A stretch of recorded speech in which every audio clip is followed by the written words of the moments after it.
Y ya estamos de vacaciones aquí todos los capitalinos y miles ya se van de vacaciones a algún otro destino de la República Mexicana para pasar la Navidad en familia.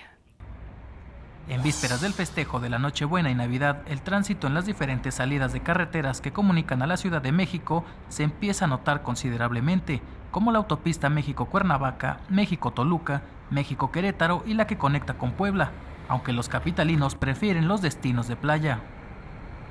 A comer mariscos, a estar en la playa y pasarla feliz. A Puerto Escondido. Acapulco. A Acapulco.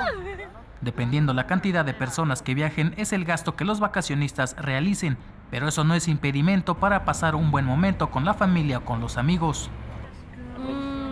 Pues como unos 10,000 pesos. Vamos solamente dos, mi esposa y yo. ¿Y qué Vamos a disfrutar de la vida. Híjole, no sé, depende a dónde vayas y todo lo que vayas a querer hacer. Un aproximado. 20 mil aproximadamente. Más o menos. Pues qué, cuñado, ¿cuánto te gastas? $3,000. Y a pesar de que son vacaciones largas, los capitalinos regresarán a la ciudad para pasar Año Nuevo en casa.